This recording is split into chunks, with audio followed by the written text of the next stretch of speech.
Good morning. Welcome. This is Nani from Booties and Bonnets. I'm in our sunroom right now, and I had a couple requests that I show some of my like my painting station and how I go about painting my reborns.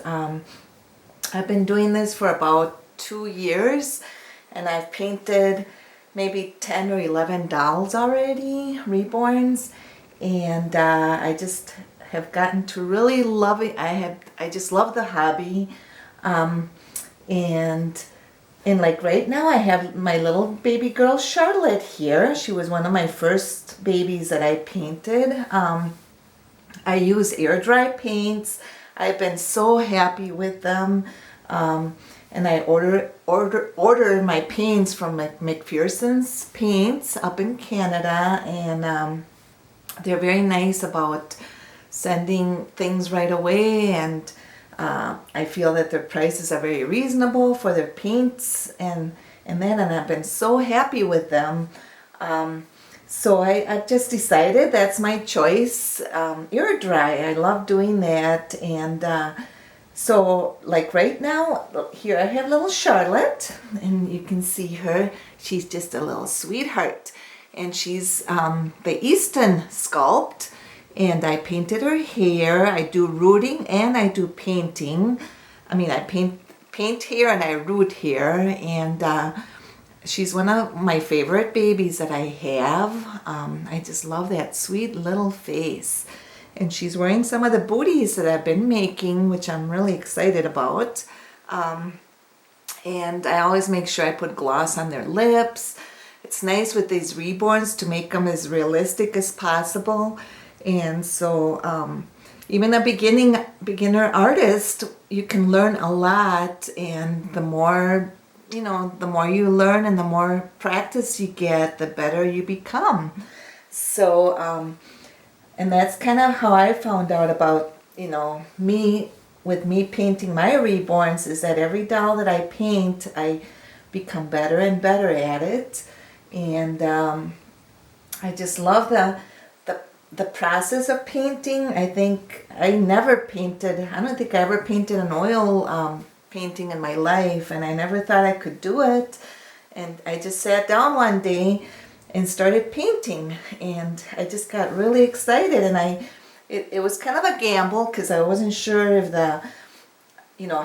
how it was going to turn out. And I really surprised myself. So, but this little baby, Charlotte, she was one of the first ones I painted. And of course, her veining is a little more pronounced because she was one of my first ones. So, I've learned with each baby how to modify different things. And, but these are still very special to me. I mean, I don't think there's a baby who's totally perfect. Even in real life, I mean, babies have blemishes and all sorts of things. So I don't let that bother me at all. And she's wearing a little mouse pajama, like a little gown that I just love. And of course I love Tweety Bird. He's so cute. So I'm so excited about this hobby, and I just want to encourage anybody who wants to start painting a reborn. They can do it. Anybody can paint, and you develop your own style and skills, and it's so relaxing. You're gonna find that out a lot. So, but anyway, I thought I'd show you little Charlotte. I'm in my favorite room, our sunroom, which I totally love. So I'm gonna take you over so you can look outside for a minute. And so here's my workstation, or the table with my paints, and I'm currently painting a reborn doll, the Charlie Asleep, I think it's called. Yeah.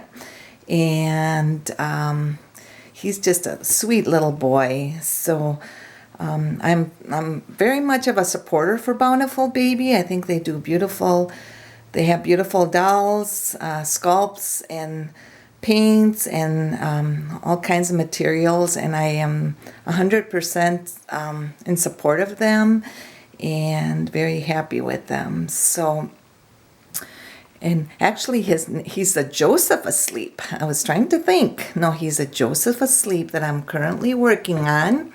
Very sweet baby. You know, there's so many sculpts out there, it's hard to remember all of them or to keep track. But, and I've got my plants, which I love, especially in the winter time when everything looks white. And pretty soon we're going to have snow, which being October 30th today. No, you know, once November comes, it gets really snowy outside. So, and our trees are kind of losing their leaves, as you can see here. So the grass looks pretty green. We've gotten a lot of rain, but pretty soon this will all be white. But so people are starting to put all their summer things away, their anything to do with summer, because everybody starts getting ready for winter time. But so I'll bring you back to where I'm working. So I apologize that I'm not going to be painting. I'm just going to show you some of the things that I the paints that I actually use. And I guess I cannot work and talk at the same time. So I thought I'd show you this. So here's, this is my plan of how I go about painting. I got my tutorial through Little Dumplings Nursery. And it's very detailed.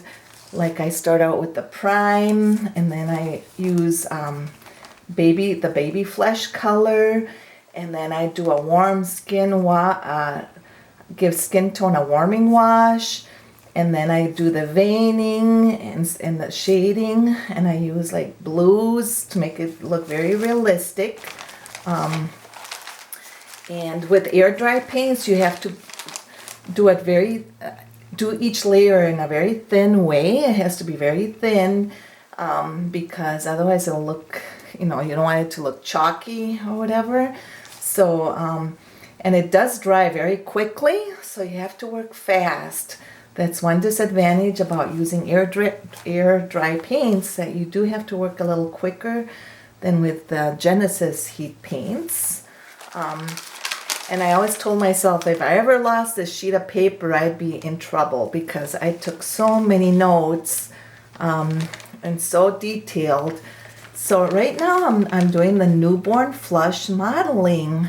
So this little baby so far has had the prime. I put the primer on, and then I put the baby flesh color on. And he's got some veining already, as you can see. You know, veining is very important because it adds a lot of, it makes a baby very realistic, a reborn. So, so anyway, I've only put like 2 layers of paint on him, and I just love that little face.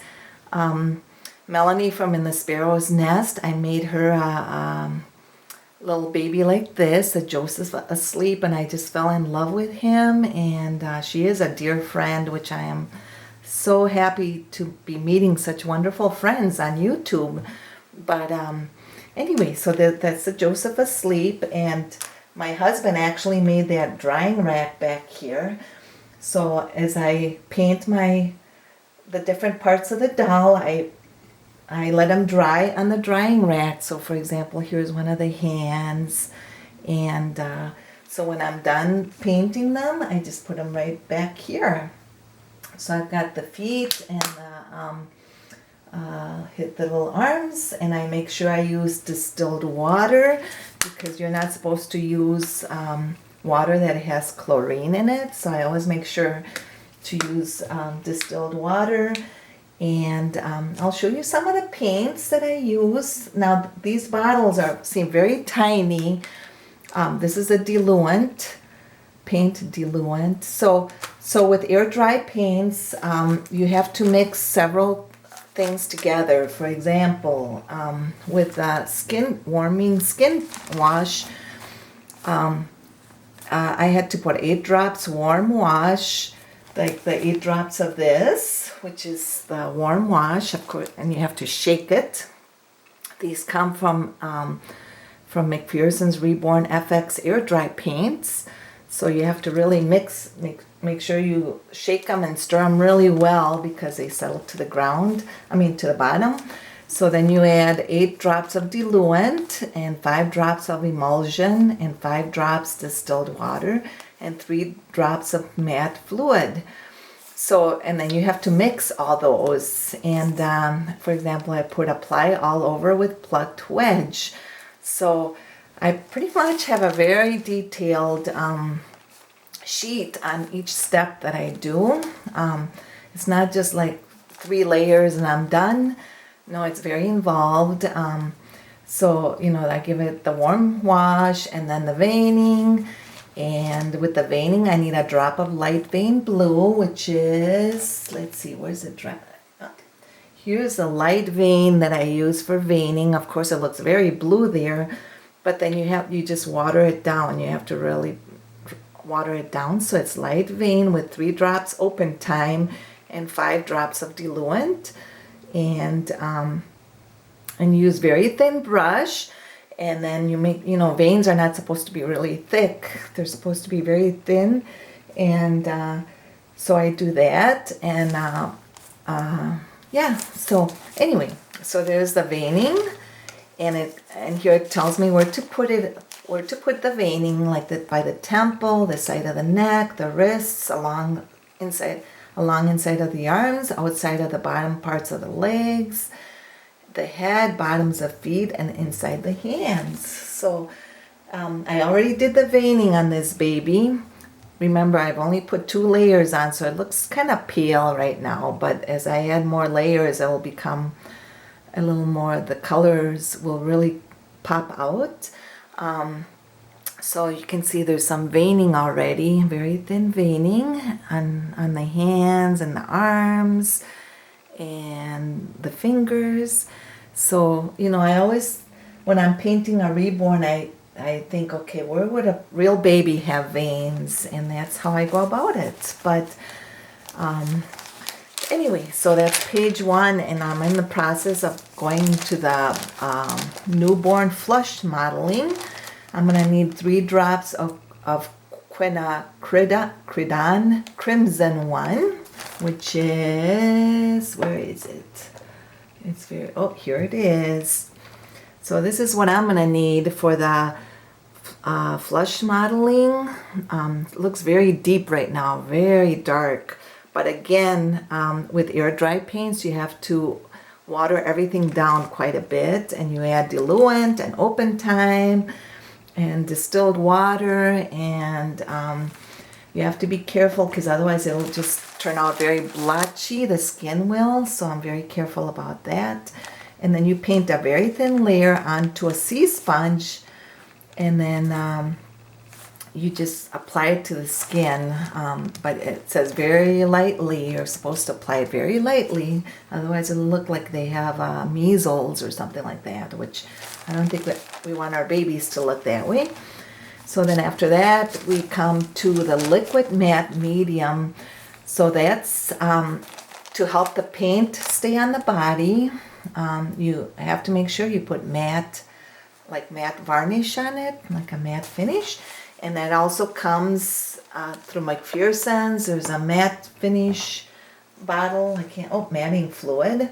So I make sure I put some of that on after I've done those layers. And then I use the blue, put on the blue model layer. And then the yellow ochre modeling. So it's very, very specific. I wish I could demonstrate and show you how I paint, but like I said, I can't paint and talk at the same time. I get very focused, and I have and that's why I'm kind of showing it this way. And I've got all my paint brushes. You need all different kinds of paint brushes, like very thin ones, thicker ones, and you have to be careful because with air dry paints, the paints do dry very fast. So. And then I've got my little bowls here where I put the different paints in and mix them up. And I use Q-tips. Here's some Q-tips. And I also have sponges that I use, or wedges. They're called wedges, and they have to be wet before you put paint on them. And here's some sea sponges that they recommend with the big holes to do the modeling part. So, I've just learned to really, I've learned as I've gone along. It's a real journey, and I love all my babies. My first ones, maybe they didn't turn out perfect, but I still love them because I feel very proud that I made them myself. So I guess what I have to say is that anybody can paint these Reborns. If you really set your heart to it, you can learn how to paint them. I've been very happy with the air dry paints. There's controversy. Some people say Genesis are better and whatever, but I've been so happy with these. I dress my dolls, I hold them, I do everything, and the paint is just as vivid as when I first painted the dolls. So anyway, but you can see all the little bottles, and they all last quite a while. I think with each one you can make like 3 dolls, paint 3 or 4 dolls. So even though a bottle might cost you $10, it goes a long ways. I mean, they last a long time. And but I thought I'd share how I go about painting my dolls. Maybe someday I'll demonstrate it, I have a video on how I actually paint. But you just pretend, you take a paintbrush and you just you really have to think where you want everything to be, the lips and all the details. You have to make sure you get those just right. I know I've had problems with cheeks sometimes where they turn out really rosy, so I'm really working hard on making them a little lighter. But I love babies with kind of rosy cheeks. So I hope you enjoyed listening to me talk about painting these Reborns, and I think in our hobby, if more people realize how much work goes into these, I think it's really going to help our hobby, and they're going to really admire what we do. So, but I hope you all have a wonderful Halloween, and that you get lots of trick-or-treaters and enjoy those treats. And thank you so much for joining me. Until next time, bye-bye.